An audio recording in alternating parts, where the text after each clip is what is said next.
problem. None can contest we don't.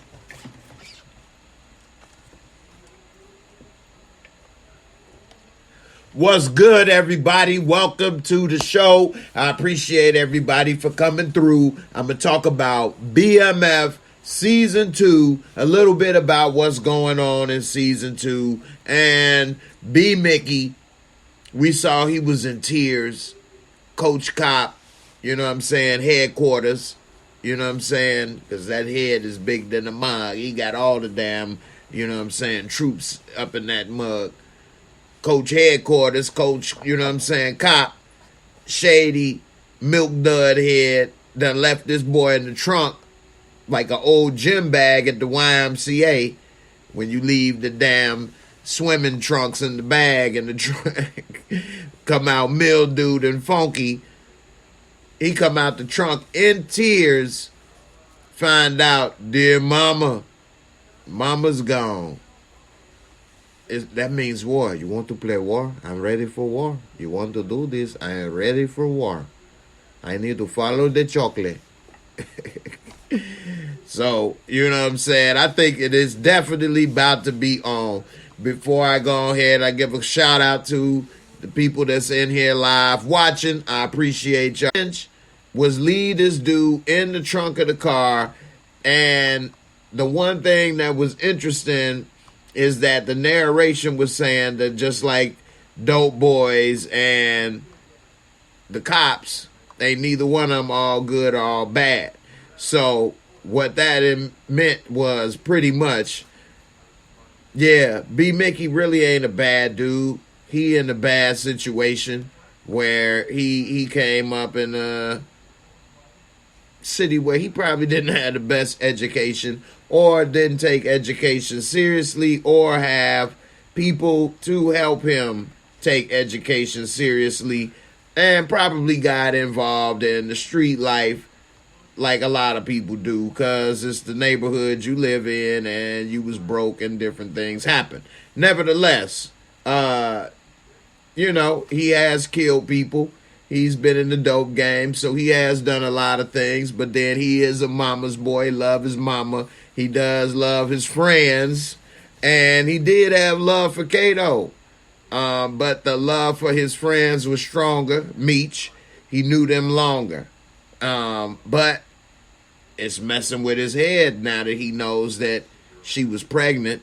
I mean, it was messing with his head already, so, you know, life is tricky that way. No one person is all the way bad for the most part, and no one person is all the way good, and it's different levels. So we ain't always out here killing and doing that or stealing and robbing, but to a different level. So anyway, we see Bryant, and this is going to be the key. He didn't take B. Mickey into the station. He left him in the trunk of the car. Why? Because he never registered him as a CI, which is a confidential informant. He's been using him off the books, basically, meaning that the police and the police station and nobody knows that B. Mickey is helping him. And B. Mickey actually has no protection if people found out that he was snitching to the cops and working with them. He couldn't get him witness protection or any help because he's never been registered. They don't know what intel he's been providing or not. And so that's going to backfire now, because we saw on the previews for the last episode that Meech was talking to him and he was saying, did Bryant ever register you, take you in and register you as a CI? Meaning that if something was to happen to Bryant and you did it, there's no way technically they can link it back to you, which I think is going to really, really backfire on Bryant. And I know everybody thinks that his son will get killed, or Jen. I'm not going to disagree with that necessarily, But I will say that maybe before his son gets killed, B. Mickey may beat his son up. Y'all, hey, I'm telling y'all, I don't know who else is out there. I don't watch other people's theories and videos. But what I do think is, what up, Miss Smith? How you doing, Miss Smith? Chi-Town in the building. Always. You see, I always got to rock my Bulls. Anyway, you know what I'm saying? So I wouldn't be surprised if B. Mickey beat up his son. He already beat up them dudes. He know his son's name because he said stay away from him. He know what school he go to. B. Mickey will probably beat up Bryant's son, which will then really make Bryant mad. Oh, man. And that might make Bryant's son want to carry that gun and go get that gun. Because he got that ad whoop. Okay, this is not a comic. Hold on. What would Superhero Man do? He'd get a gun. Click, clack. What up, B. Mickey? And he might get shot pulling that gun on the wrong person. Or a cop shooter. Anything can happen with that gun, and he has it. Because one thing that a real gun owner knows is that it's very dangerous to have an inexperienced person handling a weapon. That's very dangerous. So if you're a real gun owner, you will know I'm right. And so you don't want that little boy running around with no damn gun. What the hell he know about a gun? Let alone if he try to upstrap on somebody, he about to get blasted. And I think that might be how Bryant's son gets killed, is that the wrong person may either see him with that strap or he may pull it on the wrong person because B. Mickey gonna whoop his ass. And then he might pull it on them other boys or something because they may try him again and something may go wrong. He may get caught at school with it, maybe. Nobody gets shot, but caught at school with the gun. And next thing you know, they, of course, got to call the police, call Bryant. They're going to find the gun. They're going to run tests on it. Where you get the gun? My dad. Of course he gonna say that. And Bryant gonna be like, oh, snit. Lip hit the floor for real. Look at that lip. Oh, Nick. I know you ain't. Oh. But then again, you know what? Much as that sounds like a good plausible theory and is funny to me, I don't think that happens, because if that happened, he wouldn't be on the police force no more. He'd lose his job. And I hate that they showed us in the first episode that he's still on the police force. So I'm going to throw that out the window. Because anything that would lead to Bryant being off the police force, you know, is not going to be a real theory. And that's how I break stuff down. So somehow, some way, that gun cannot be found. Because if that gun is found, then they will do some type of research and they will say, well, how was it found? And then it will lead to Bryant and he will lose his job, which is why I don't think his son will shoot himself with that gun or anybody else.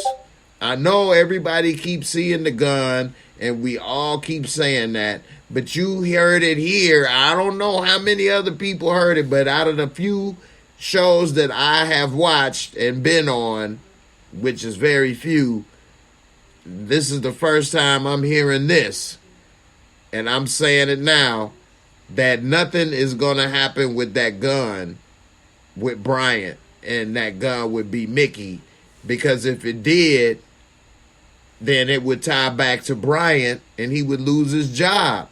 The only thing that can happen with that gun is somehow, some way, it's whatever happens, it doesn't get back to anyone. You see what I'm saying? So if he used it and then used it as a throwaway or something. But if his son shot somebody, then what? His son don't know about no throwaway unless Bryant there and come save the day and what? Throw away the gun or switch it. But then the calibers wouldn't match and all kind of... You see what I'm saying? There would be a lot of different things that would have to happen. So when you think about it that way, I don't think anything is going to happen with that gun and that safe. I know they keep showing it, and I know they making us all think they foreshadowing something. But what could happen and this man's still on the job 20 years later? Like, how many of you all, let me know if you disagree with me. Put a 1B. If you think Bryant's son could shoot somebody with that damn gun that B. Mickey had, and it doesn't come back to Bryant somehow, where'd the gun come from, kid? They're going to ask him how'd he get a gun, whatever he do with the gun. Whether even if he shot himself, then who's going to explain how he got the gun and shot himself? Where'd it come from? So that question right there is the first question, and that's the easiest question to ask, and that's the hardest one. If he say, my dad, boom, where you get the gun, this, that, and the other, they going to run the test. They find out it's the JAYMO murder weapon or whatever, or whoever he killed with it, Kato. How in the hell is this man still on the job? So put a 1B if you think Bryant would still be able to keep his job if that gun was used by his son. Put a 1B if you think Bryant was able to keep his job if that gun was used by his son. Put a 2B if you think that the only way that gun, if he could still be on the job, is if he may have had did something and threw it away. But if his son did anything with that gun, it's going to trace back to him. There's no way he can keep that job. So all the theories that people got, they may sound great, this, that, and the other, but I don't agree with them because they already showed us the man got a job still. And if his son killed himself or killed somebody else or shot that gun or did anything, police would be involved. They would ask about the gun, this, that, and the other. And it ain't nowhere in the world this man gonna still be working as no detective. Unless they just oversight and just put this in and made this up and didn't think about that part. So I'm going to go with a 2B. All right, let's see. You got a 2B for Cheryl, Edith 2B, Damien 2B. Yeah, like how could he keep his job? I don't get it. So maybe something may still happen with the son. I just don't think it's going to be with that gun. Unless maybe the son shot B. Mickey and Bryant was there and took the gun and did something there. It's got to be something where nobody else could be around. Because if he did something at school or shot himself or did any of that, that's a big problem. But if he found B. Mickey one-on-one or something and shot him and Bryant was there to cover it up and they was able to get away or something, it's got to be something really extreme and rare. Otherwise, I don't see how that's going to happen. Now, as far as B. Mickey trying to get revenge, I think Bryant is too much of a target for him. I think somebody asked me on the comments, I might have missed it earlier, here it is, Cheryl, did Bryant have B. Mickey's mom moved and that's why she died? That's an excellent question. And I watched the episode a couple times and it did not say that she was moved. I didn't look at some previous episodes to see like what it looked like before she was moved and then what it looked like now. So I don't know. If anybody else knows in the comments, let me know. But I do not think she was moved because he went back to, I believe, the same place. He didn't go to the old place. At least we only saw him go to one place. So if we'd have saw him go one place and they like, she's no longer here, she checked out, or something like that, then we'd have known, man, then she was moved. But we only saw him go to one place, and they told him that she was dead 2 days ago. Well, if that's the case, I'm going to say Bryant did not have her moved, because 2 days ago he was put in the trunk. Or maybe, I don't know how long he was in the trunk. We know she died 2 days ago, and he also missed the funeral. So we know he was in there a minimum of 2 days. Could have been there maybe up to 3. I mean, any more than 3 days, he would have died. You can't be there without 3 days without water or food, sitting there tied up.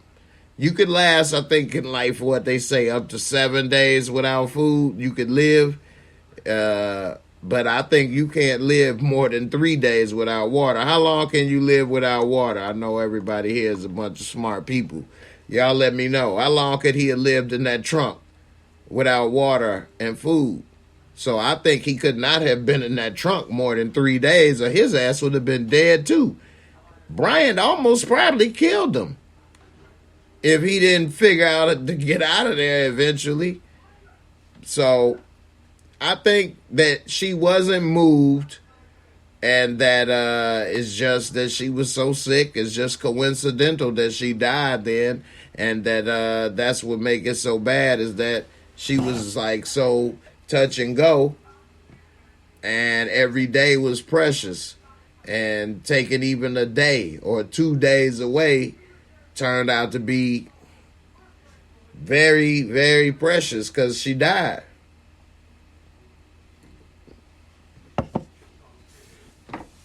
I mean, if you think about it, she was dying when he was getting put in the trunk, probably. So, I don't know. Don't forget to throw in the hashtag JAYMOOREREVIEWS. I definitely appreciate it. All the shout out to everybody, the 50 plus people watching live right now. I definitely appreciate y'all for coming through, spending your night with me. It could be anywhere. I'm glad you're here. And so definitely don't forget to throw in the hashtag JAYMOOREREVIEWS. Let's see. Black Pride said the same way they had B. Mickey in the trunk, then all of a sudden 2 days later he able to just break out. The riding wild sometimes, LOL. It is. That's what I'm saying. Like, how long could you really be in the trunk? He done pissed on himself, pooped on himself. He be sticky. He came out the truck. Help me. He's looking like old boy at RoboCop that fell in the damn acid with the ear. Help me. Like, get away from me, man. That's how he came out smelling like boo-boo and dookie. Dookie. Be sticky. Miss Smith, I thought the same, that Bryant's no good, but moved B. Mickey mom moved, and that caused her death. And that would be a surprise if Bryant did that. He mean and low enough to do so. I think Bryant would move her, though, but I think it just didn't happen yet. So I'm not going to give Bryant a pass in the sense that I don't think he wouldn't do it and he ain't dirty enough. I agree with Miss Smith that he is mean and low enough to do so. And I think he will. I just think it just didn't happen. Like, say a couple weeks went by, he'd be like, all right, enough of this. I'm tired of this mom right here. I'm not put out on the street. You know what I'm saying? Hey, there ain't enough room on this lip for everybody. You know what I'm saying? Well, you know no good. So I wouldn't put it past him. And Hazel Sweets, shout out to Hazel Sweets. You said, do you think Bryant caused B. Mickey's mom death? That's a good one. I didn't think about that one and that angle, but I don't think he did, actually. I don't even think he went over there and said nothing to her or bothered her. I think it's just coincidental, and he will blame Bryant for missing those days because she was so touch and go, you know. But I don't think Bryant did nothing to expedite it. Black Pride say you could live around 3 days, maybe less, than that sitting inside a trunk. LOL. So see what I'm saying? You can't, plus bent all up like that, you'll be surprised how hard it is on your body to be bent up like that for 3 days. And you hungry and you can't use the bathroom. You're going to use it on yourself and all of that and stuff. And man, woo. Miss Smith says supposedly 5 to 7 days at most. Most folks 3 to 5 days without water. Agua, wawa. That's how you get that agua, that wawa. Yeah, they say you could live 5 to 7 days without food and 3 to 5 without, wawa. Jocelyn, what's up, Miss Jocelyn? She say, I knew I love you, Jay. We drink the same kind of beer. They got that silver bullet, baby. You got to take down the werewolf. That's my advertiser, so when I get a sponsorship, they can go and hit me up. I'll be just like the movie Silver Bullet. They'll be like, damn, the boy in the wheelchair grown up. And you see my little fat ass running. Shoot, I'll be drinking. Where that werewolf at? I don't even know how many of y'all know what the hell I'm talking about. How many of y'all know about that movie Silver Bullet? Who made that? Who wrote that movie? If y'all know about that, you let me know. Y'all got a lot of great comments. Let me see if I can get to some of these.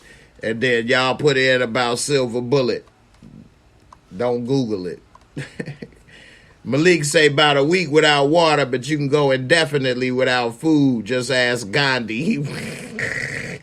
Gandhi was withering away, bro. He really wasn't on a hunger strike. They were fake. He drank goat's milk, which had proteins that can make you live. That's true, but Gandhi was falling apart. He damn near turned to bones, bro, and got weak. Yeah. Black Pride, what up, what up? Say, me and Mark Dark been working overtime. Hey, man, to be honest with you, I feel like I've been not working hard enough, man. I've been having so much going on behind the scenes. I've been behind, but I definitely trying to catch up. And, I've been doing The Last of Us, Godfather Harlem. I'm behind on that. Your Honor. Damn, I'm behind on that. I got to do Bel Air. It's so many movies, so much stuff, man. It went from a dry month or two to now it's wet. Can you get it wet? It got that wet. So we go ahead and do it right here. Kamara Ferdinand. What's up, Kamara Ferdinand? It said, why put them in the trunk? That's a good idea and a good question. Why put them in the trunk? This is why, and I'll tell you why. Because when he left him in the trunk, he kind of put him in a place he couldn't get out of and was trapped. But if he really, really worked at it, he could get out of it. So technically, I left you for dead, but actually I didn't. You see what I'm saying? And that's on you. You should have tried harder. And that's how he could justify it in his head. This boy said, Ray Caruth. Ray Caruth? Ray Caruth hid in the trunk for about an hour until he got caught. You know, he out of jail now. And the son is like grown and stuff. Ray Caruth.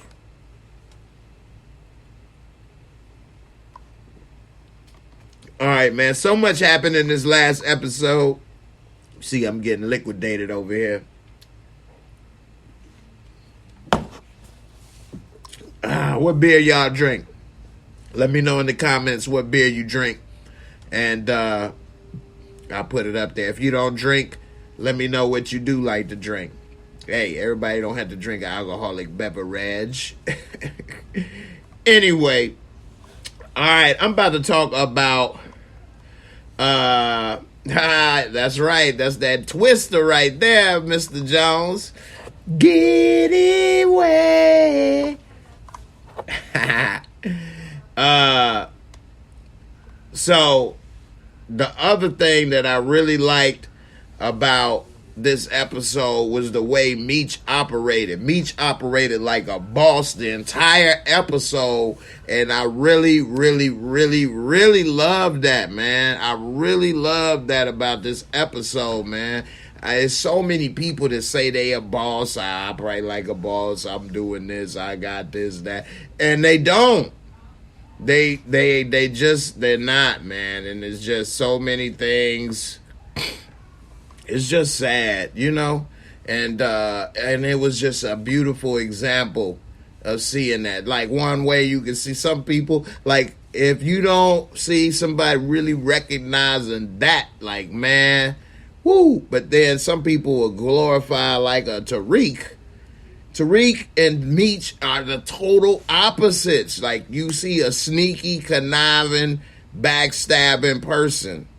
And if that's something that's honorable or somebody looking up to, whereas Meech is a stand-up dude, come straight to you, man up, the definition of, and deal with business. It doesn't matter if that conversation may feel like it may get testy or not. You never know till you have it. I've been in them situations. I've had a situation even today. You always have to man up in life. People say that, no, put your big boy pants on, put your big girl panties on, this, and so many people don't do it, and I just love how we saw that this episode. Before I go ahead and show a couple of them little clips about him operating like a boss, and this is why BMF was able to become what it was. If I didn't know this was real, I might not believe it, to be honest with you. I probably wouldn't believe some of this. Like, man, they too young to be like this. Like, man, really? Like, damn. He's just so advanced for so young of an age. Like, it just would not seem realistic to me.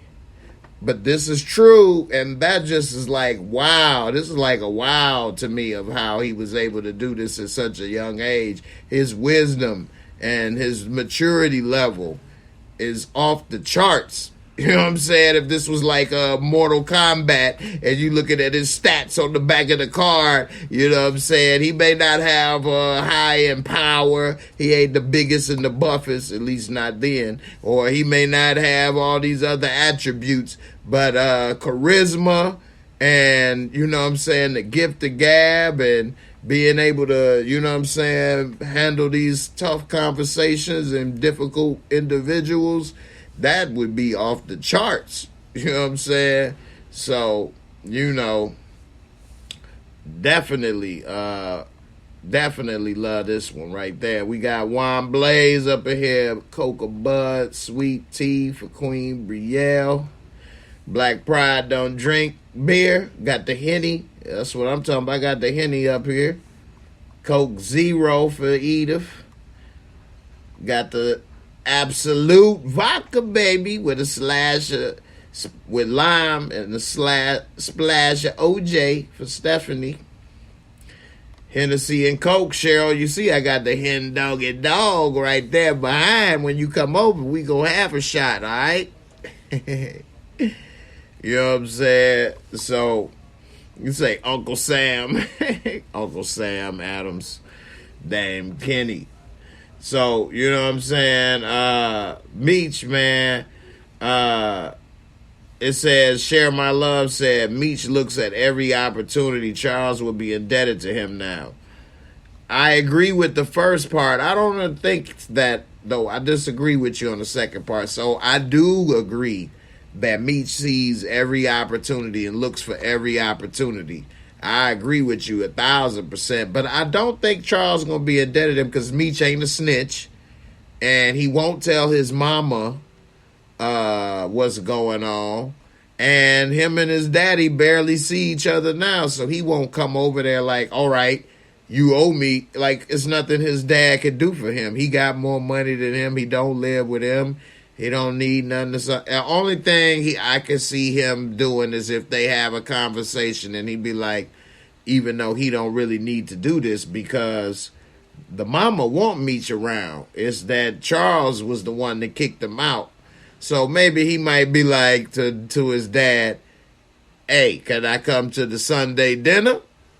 You know what I'm saying? I think that type of stuff may go down. But I don't think he might like hold it over him and say something to the effect of, you owe me, or I'm a lookout, or, blase, skippy, whoop-de-whoop. I don't think none of that. But I do think that he might get some of that food. Now, one thing where I was going with Meech and operating like a G is, of course, it was many ways.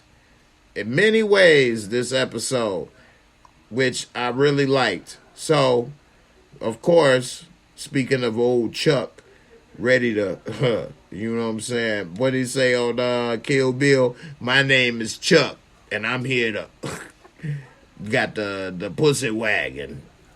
So we see Chuck having a good old time. He like, girl, I ain't been with no two women at the same time. What, I look like a freak? Are you? Are you? Show me something, baby. Woo! Started juggling them bazoombas.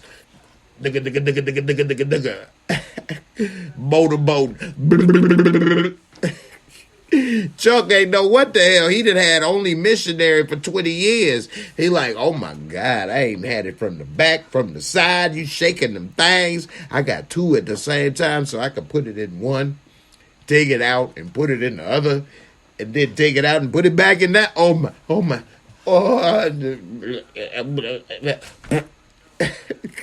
You done turned me out. Inside out.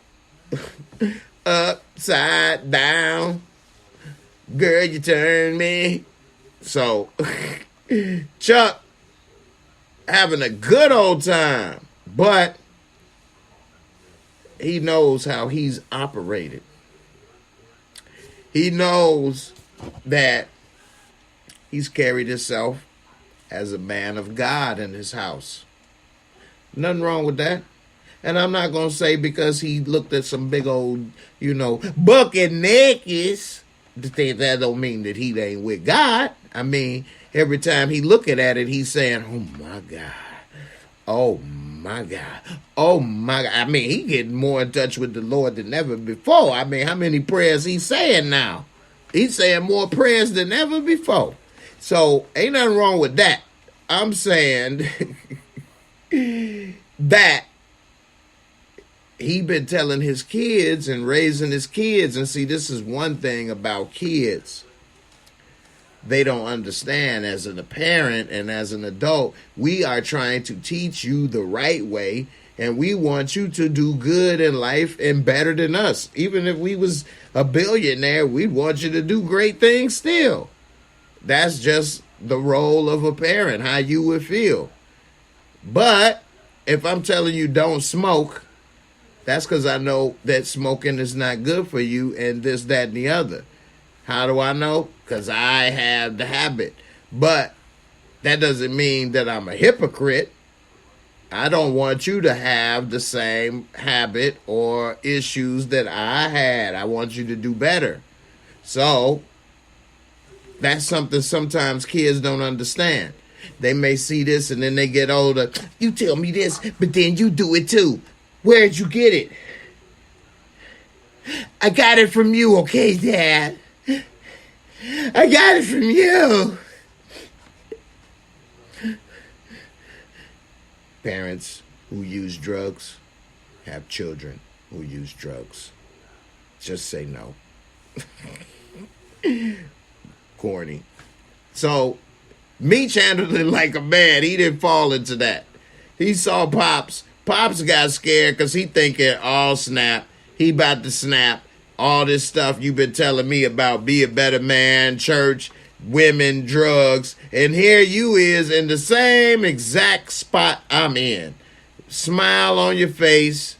Look at you. Now, Meech could have walked over there. Hey, Dad. Hey, how you doing? That's my dad. Hey, Dad. You like titties too, huh? Where mama titties? Mama got titties. Where mama titties? I'll go ask her. Mama, where mama titties? But he ain't do that. He looked like, oh, snap. Pops? And then just leaned back.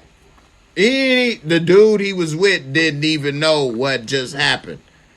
Only Meech and Pops. Pops got scared and left because he didn't know his son was a G. He operate like a man. And not too many people operate like a man these days. Including his pops to a certain extent. So that's one of the first instances. Look at him. God damn it. I got busted with the tickle bitties. Oh my God. The Lord is punishing me. The Lord knew it. The Lord knew I shouldn't have had them big, voluptuous, juicy, chocolate, Hershey Kiss gumdrop titties in my mouth. I saw her when I tried to leave. I told her, look, I'm married. But she called me. She just called me, and I turned my head and I said, come here, baby. And now look what it's done. The devil is a lie. The devil is a lie. My marriage is over. I shouldn't have kicked the boy out the house. Damn fool. But meet your boss, man. I love that, man. So many people, first instinct, dudes. Daddy, where my mama titties, huh? I also, you was telling me about this and that, being with one woman. What you doing? You all up in, look like 2 or 3 women with a big old smile on your face. But that's the first instance. Boss moves. Boss moves. You say that Jimmy Swaggart voice. I have sinned. I have sinned. I have sinned. I have sinned. Please, I've sinned. I've sinned. Oh, I like to have young boys in the bathroom.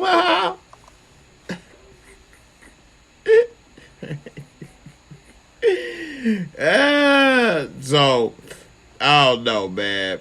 Here go the next move, you know what I'm saying, that Beach, you know what I'm saying, ended up showing the boss move. Let me show you. Pull up the pictures, man. And so, Meech, and that's a two-parter. That's a two-parter, because Meech didn't even tell Terry. He didn't even tell Terry, and they tell each other everything, and he didn't even tell Terry, because when Pops was like, you talk to your brother? Oh, okay. Okay, I'll see you later, man. I had the car warmed up. You need anything? You good? You good? You need help pushing the beds back together? I heard you split them again. I'm going to get you a full-size bed next week. You no more twins. No more twins. Get you a full-size. You don't have to push them together. I know you fall between. You like the love making all over. I'll talk to you about that one day. At least you're not only getting missionary. That's the good thing. At least you ain't only getting missionary. I'm proud of you, boy. I'm proud of you. Never settle for missionary. You never go back. That's the last mission you ever have when you go missionary. That's your last mission. We see Meech, of course, we all know when he went to go meet with, you know what I'm saying, Escobar. Now, Meech already told Goofy Terry, don't bring no guns, which that was the stupidest thing ever. Because what would you do if you had a gun and you were surrounded by 30, 40 people? What you gonna say? I'm gonna take one of them with me. So, don't get in the coffin with me, shoot. No. Only thing gonna save you is that mouthpiece. That's what you can shoot off to save you. And Meech already understood from day one, from going into the gate, which that's showing a different level of understanding between the two. Terry is very book smart.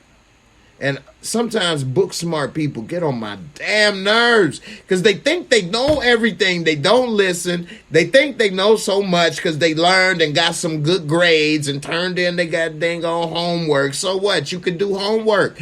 That don't mean nothing. That don't mean nothing. Yeah, you did homework and you did this and that. Great. Proud of you. But is more to life than homework. You also have to have experience and also understanding and dealing with people.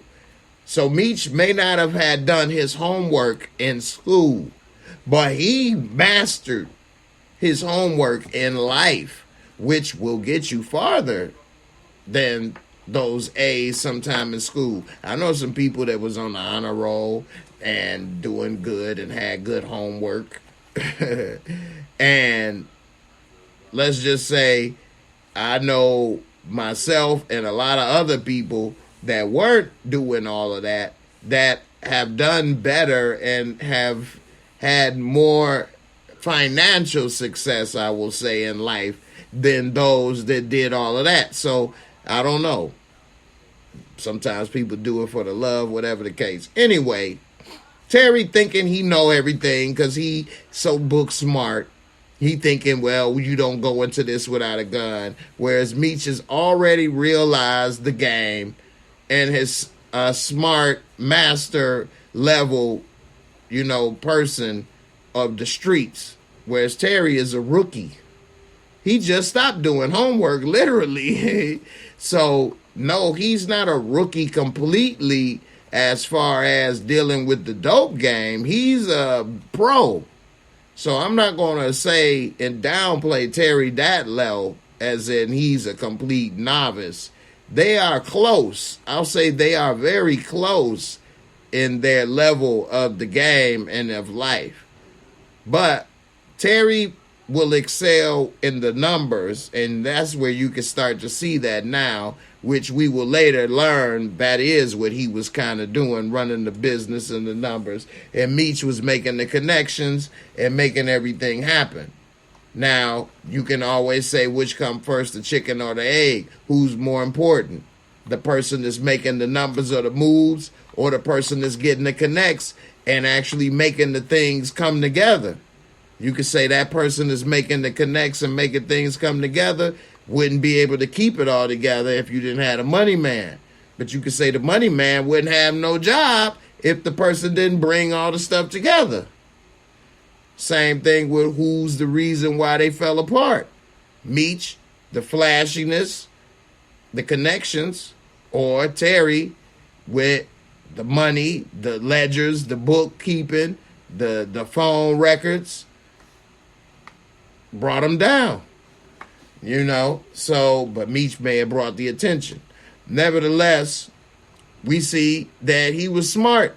Don't bring a gun. You ain't going to shoot your way out of this. You ain't going to get on the plane and get out of here shooting with, what, 2 revolvers? So, you know, it did show also that the times were different and that you were able to sneak a gun on the plane. This is before 9/11 by far. Because ain't no way in the world you probably will be able to do that. Again, I don't know. I never tried. I don't really look into how many stories of people that have. But I'm under the impression that it's a lot more difficult to try to smuggle some guns, especially on an international flight these days.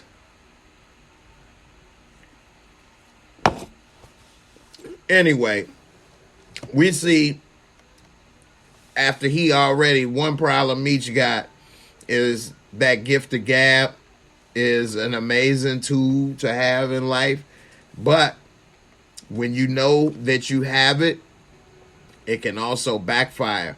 And so before they had that meeting, he ended up trying to get some drizzles from that fine-ass female at the bar, who, of course, robbed him. It was a setup.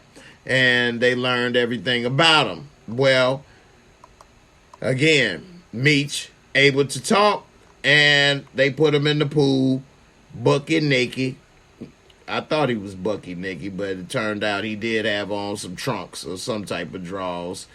I was about to say, I want to see the black man pina. I heard the black man has a mandingo pina. Let me see. Huh? Let me see if you were there, Michael K. Pull it out the mandingo, huh? Oh, chingawe.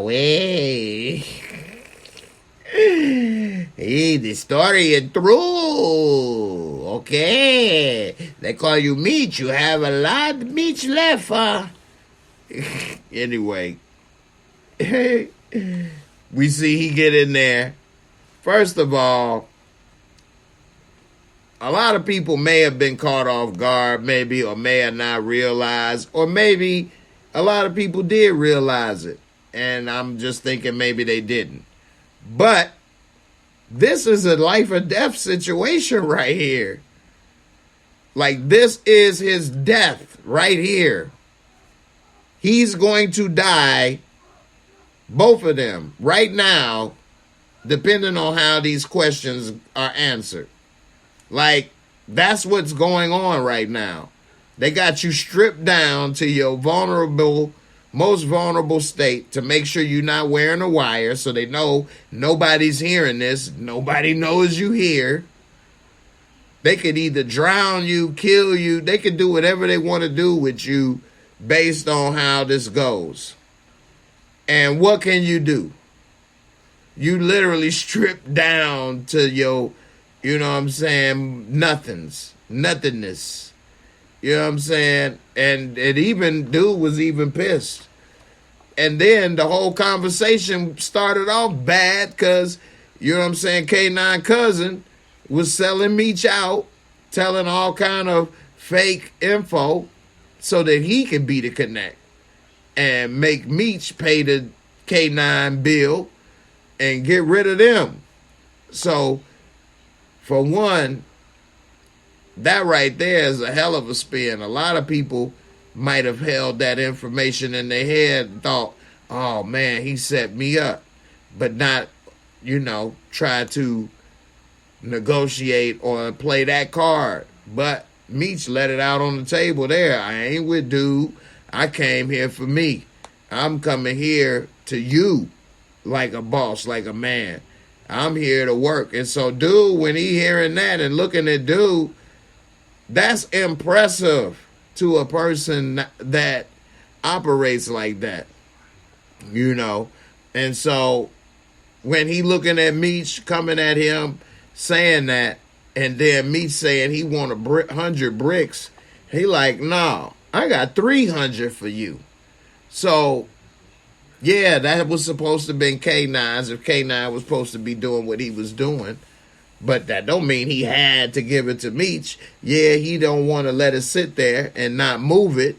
But at the same time, he could have probably just gave Meech the 50 up front and said, let me test you out first.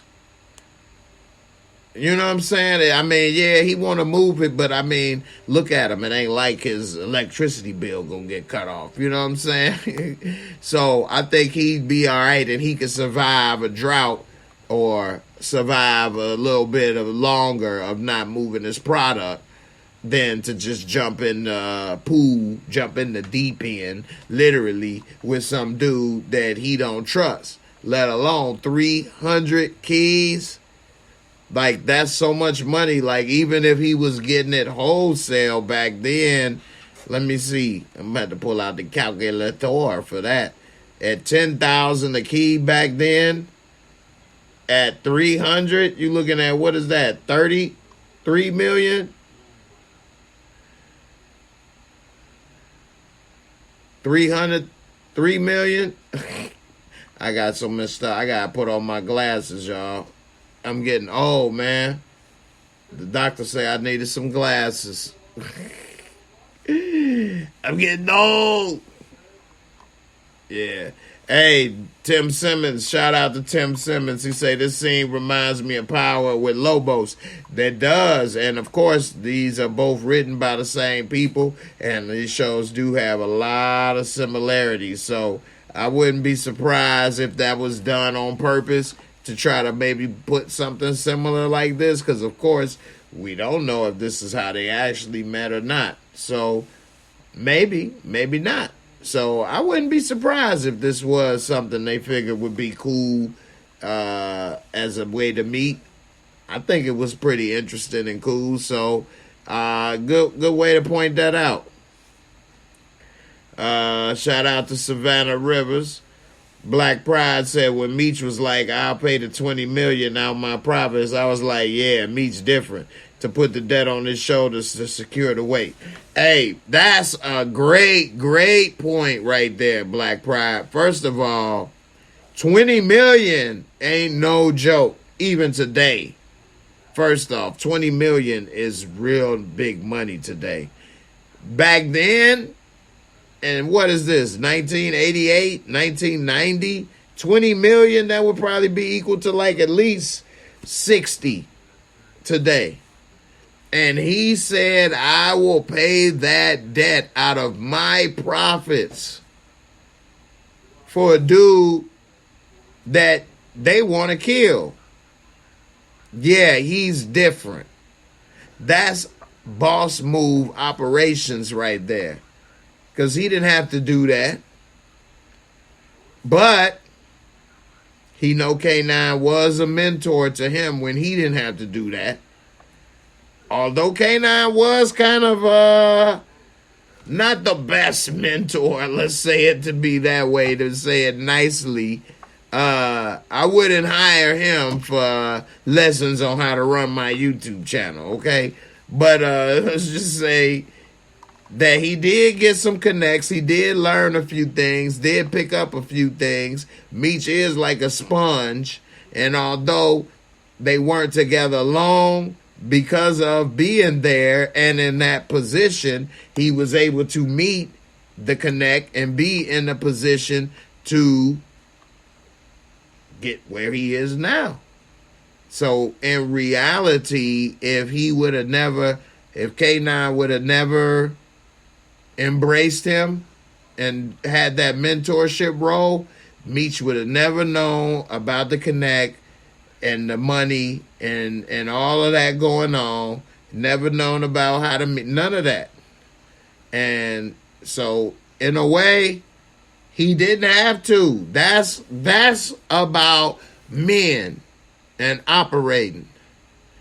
You don't do stuff because you have to. You do it because you know it's the right thing to do, or because you know this person did this, that, and that for me. So I'm going to give them the credit or look out or whatever, because they didn't have to do that when they did that for me. So I appreciate it.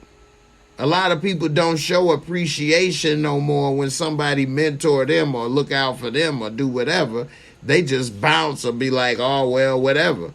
You know what I'm saying? So Meech didn't do that. He could have bounced when K9 was trying to look for him at the end and talk. Meech went to go meet with him. He could have not went. Meech could have easily avoided him, or instead of went there and see him face to face, talk to him on the phone. But no, that ain't what happened. He went to go meet with him. You know what I'm saying? Miss Smith, what you say? What you say, Jay, about all that? No comment, huh? Hey, I must have missed something you said. Stan Jackson said, preach, Brother Jay. That's right. Hey, for real. So that 300 keys, man, he definitely, he's now K9's boss. He didn't have to go see K9. He could have avoided him on the phone just not too long ago. It was a situation where I could have avoided somebody on the phone and not talked to them and did this, that, or the other about a situation that could have, been a tense situation. And what could they have done? They couldn't have done nothing, really. But I wouldn't do that. I wouldn't want somebody to do that to me. So I don't do that to people. So I called them. I didn't want to. I didn't want to hear this or that or whatever. But I called them not to be like, hey, look. I'm like, hey, look, what's up? Hey. And we talked. Wasn't none of that. Able to talk it out, work it out, and move on. You know what I'm saying? You'll be surprised what happens when you come and deal with people the right way or deal with them like a man. And it don't always work because you may be dealing with people that don't know how to operate properly, so it still may backfire. But when you deal with people, or at least if it does backfire, that's on them. They can't say you was shady or you did this or that, and that's the key on why Meech went to go meet K9 at the end for that third boss move of the episode, because he didn't have to do that. What? K9 was what? Going to try to send people after him and look for him and things? Like, he wasn't probably going to do that. But Meech went to go meet him. He didn't have to. But he went and saw him face to face. And to be real with you, the actor that plays K9 does a great job at being an intimidating force. Put a 1K if you think K9 is an intimidating dude.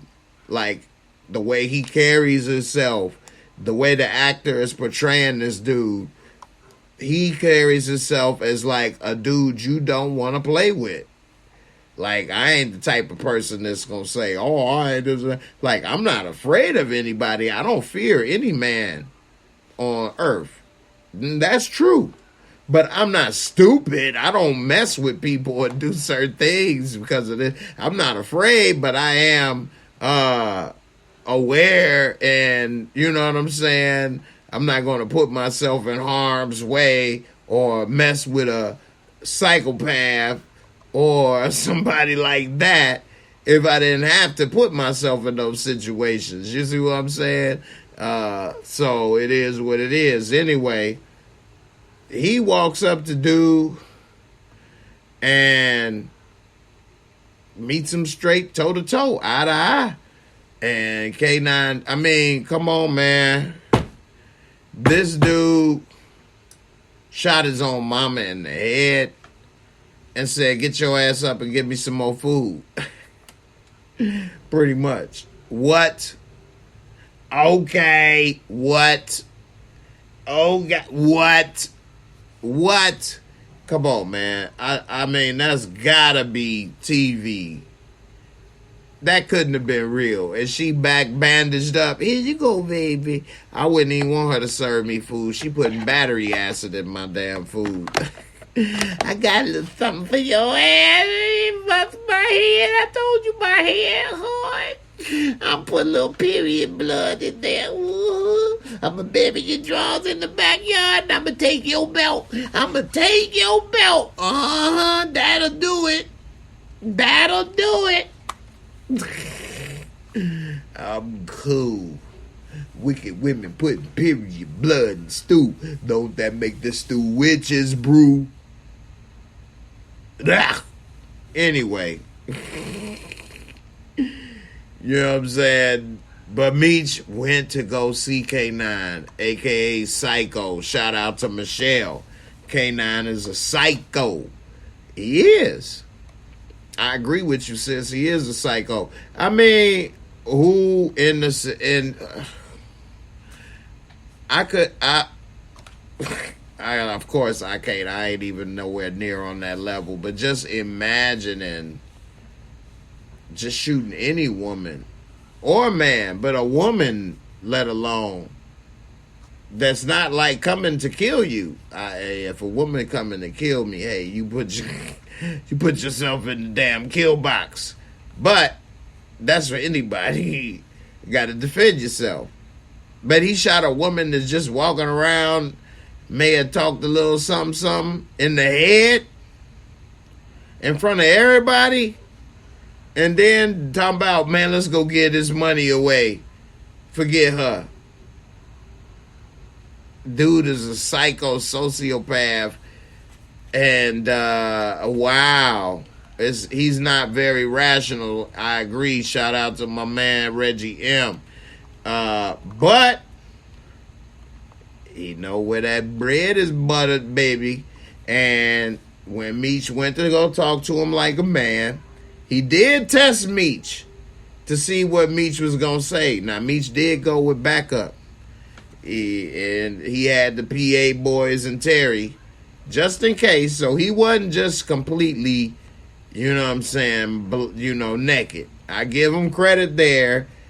He kind of had a little Terry with him that time, but that was different because it's a closer to possibly escaping this if you had to shoot out than if you was in another country and try to do it.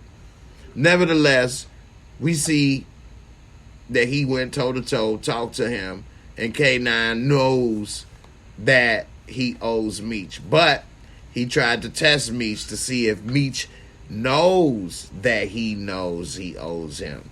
You see what I'm saying? So it's a lot of mind games in the game. You know what I mean? I was younger, and I only was dabbling for, a microsecond. I never will say I was doing this or that, or made this or that, or was doing this or that. So whatever I did for a microsecond, whatever. But I did learn a lot of these type of lessons, though, and come across a lot of this. So here's what's happening. He's testing Meech to see, do you really know? Do you really understand what you have in the position you're in right now? You see what I'm saying? So sometimes you come across people that may have something. I'll give a simple example that everybody can relate to.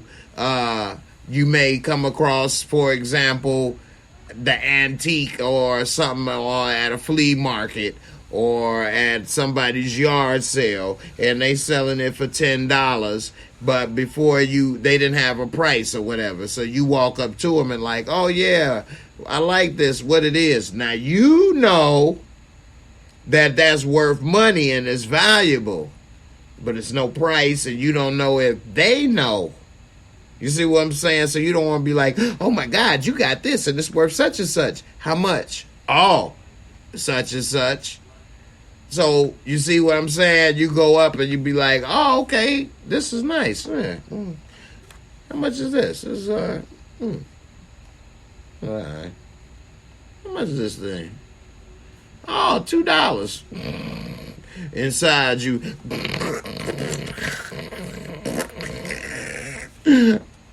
I'll take it. Whatever. I'll throw it in with the line. Kids will get it. Inside. So he tested Meech to see if he knew, actually, you're a boss now. Actually, I owe you. And actually, I really can't do nothing to you to connect. And if I tried, you know what I'm saying, I'm supposed to be dead. And so when he came in Meech and was like, yeah, what happened with that? You know, you supposed to be doing this deal. What happened? And then Meech telling him, and then he like, oh, okay, what happened with my cousin? And he like, yeah, well, you know, he was backstabbing, you know, this, that, and the other. He like, I knew you'd say that. So he testing to see if he know where he is. Also seeing if he real, if he gonna tell the truth. And he saw Meech knew where he was, who he was, didn't lie. He was a G on every level. On every level. And all he could say was, all right, damn, you a boss now. And all he could do was go sit his ass down and eat some more of that busted head food. Get some of that busted head food right there. Straight up. You see, if Lamar and K9 would fight, Lamar would win. He bust that bag. He squeezed that boo-boo bag. Savannah say the mom said you told K9 to shoot me. All my life I had to fight. Hey, for real. K9, man. Yeah, I like how he actually recognized Meech saved him. And didn't try to... He did test him, but after he realized Meech knew what was going on and was going to stand on his square, the test was over. He let his guard down. All right, you a boss. We out. Because he know basically going to have to come to him for work now. Miss Smith said, folks, please. Was that one of K9 girlfriend on the ground he shot in the head? Okay, I'm going to pull it up. That's a good question. I thought he said mom. That woman was older than him. I got a picture of her, let's see, with the head busted. Let's see what she looked like with the head busted. And then I'll go to the picture with her before the head is busted. So there she is right there. He definitely is a coward.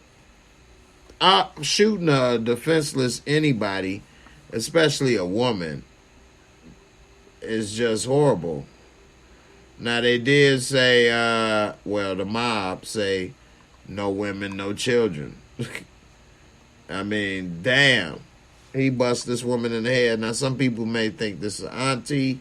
You guys let me know what you think. She damn near look like Meech mama. Pretty woman. Didn't deserve to get shot in the head by this ninja. With this big-ass Mercedes-Benz Slick Rick chain. You got this big-ass Mercedes-Benz Slick Rick chain on and snap. But he done bust that woman in the head. So, let me see what she looked like before.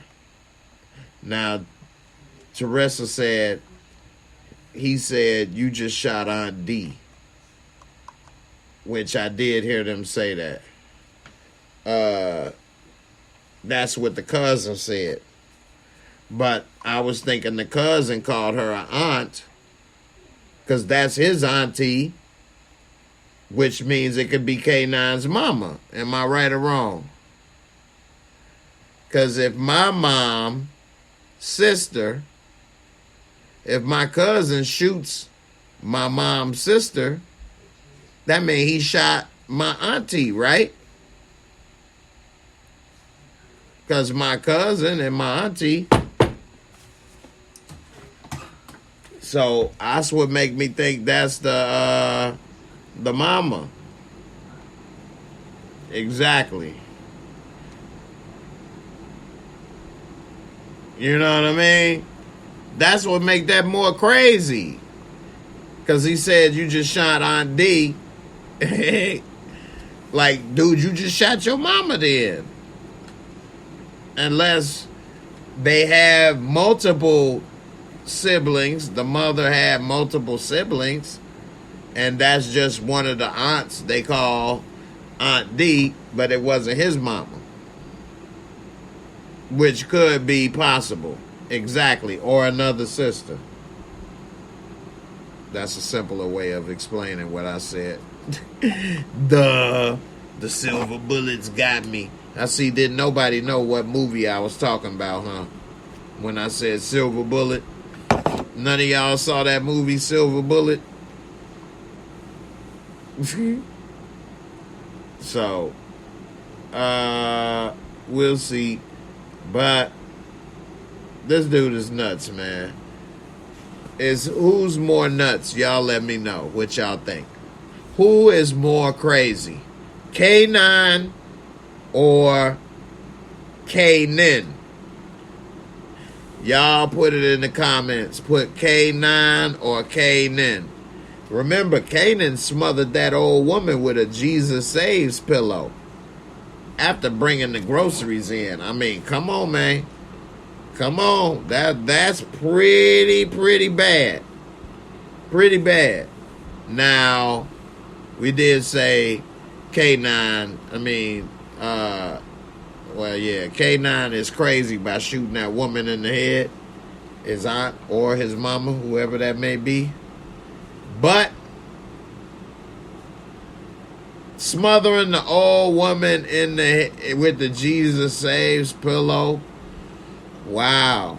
And then setting up shop in her apartment like it ain't nothing. What'd he do? Throw her body in the guest bedroom and told don't nobody go in there? They having parties in there. Wow. I don't know. Let me see what y'all say in the comments.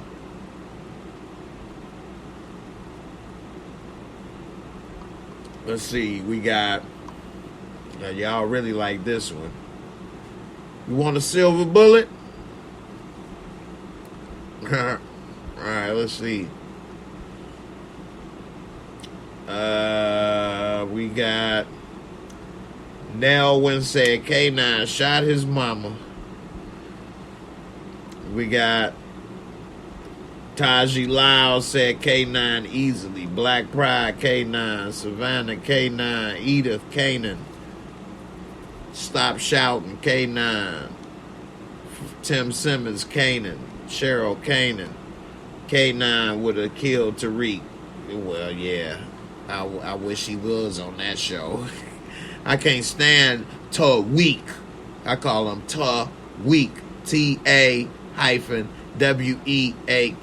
Tariq. I don't see how. I just never could support no little punk like him. And he killed his father. Come on, man. I don't know how many men out there with sons be like, it's all right. You can kill your dad. You can kill me. I'll forgive you. Kanan killed his son and that old lady. Thank you, Tim Simmons. I would say it's Kanan. I think a lot of people have recency bias. We always seem to think the worst of whoever we watching in the moment. Brown Pretty. Damn. I'm going to have to start doing my giveaways. And this is a good time to mention it. So since I'm a member of the SAG-AFTRA Guild for actors, they send me a lot of movies and screeners and stuff. And I be having a lot of that stuff sitting around. And I'm going to start giving them away randomly. I'm not going to advertise or none of that. I'll just start doing it. Moments like this. Here's a bunch of them here. I got Elvis. I got movie seasons and stuff. Black Panther. All kind of movies they send me all the time. And so I'm going to start, you see all that stuff? I'm going to just start giving them away. So it'll be moments like this where the silver bullet is remembered with the werewolf and Corey Haim in the wheelchair and Gary Busey before his drug addiction took over and them big ass teeth grew. It was a great movie if you was young and dumb and a kid. Silver bullet. Shout out to Brown Pretty. I got to start to get these together. So I'm going to start doing these giveaways, movie giveaways and other things. But it's only going to be for my loyal people. And how do I know you're loyal? Because you be watching. And I didn't advertise as a giveaway. When you advertise as a giveaway, all type of people come that you ain't never seen before. So I don't want to give them nothing. I only have to give people that come all the time. Alright. I'm going to go with Kanan. But it is what it is. K9 ain't no joke. Don't get me wrong. K9 ain't no joke. And it's close. I'm going to say they like this. Doop. Alright, y'all. I'm about to get up out of here. The silver bullet is talking to me. I'm put on my glasses, man. I'm getting up there, y'all. I got another video coming tomorrow. Another live. What y'all think of my glasses, man? How I look? I can't see. I didn't read in glasses. Some of these letters be getting little. I got to pull the paper back. I'm like, oh, man. I remember when my mom used to do that. The time is nigh. But you know me, I got to give nothing but the swoosh, baby. Got to be in style. Anyway, shout out to all of y'all that came through watching live tonight. All the regulars, all the new people. Definitely appreciate each and every one of y'all for coming through. Definitely hit the like, subscribe, all that good stuff. I mean, people subscribe if they want. They ain't gonna subscribe because you say it. So, whatever. Do what you like. Appreciate you for coming through. Hope you had a couple good laughs. Learned a little something. Talked about a little something. All of the little somethings in between. And, you know what I'm saying? Keep coming through. Because I got all these movies and stuff piled up. And to be honest, I was going to throw some of this stuff away. And then I started thinking, man, it would be great to do this instead of doing other type of giveaways. So I got a lot of stuff planned. If I could show y'all behind the scenes, all the stuff going on, it's a lot. It looks nice and neat here. That's the art of movie magic, okay? I got a lot going on, but it's almost over, and then the fun begins. Take these off, man. I only need them when I can read. I was trying to read these little letters over here. All right, y'all. Deuces. I'm out of here. I'll see y'all later. We got a lot of dope shows coming. I will be reviewing Snowfall this Wednesday. As soon as the episode is finished, I will be giving my first reaction, as well as, while the episode is airing, chatting on the YouTube channel and Facebook. So come on through. And also, I will be doing my first reaction live at around 1 a.m. for the next episode of BMF. So come on through for that. I always do the first reactions immediately after the episodes, as well as I got to catch up on The Godfather of Harlem. Hey, they gotta get the Doogie. I no longer want the Doogie. I no longer have the French connection. Bumpy Johnson is now moving coke. Open up my window again. That's my Forrest Whitaker impersonation. I want to make sure that you all have all the Doogie in the area. Joe Colombo, I'm no longer dealing with him. Okay? Open up my window again. I got to catch up on Your Honor, many other movies, TV shows along the way. I also got some other things that I'm doing totally different from reviews that hopefully I can have on the works by this summer. And I think it's going to be hilarious, a lot of fun. I can't wait to do these videos. And I think everybody's going to really like those. So I got a lot planned this year. I think this is going to be really good. And I appreciate everybody for coming through and having a brew with me. Later. I'm out of here. Deuces.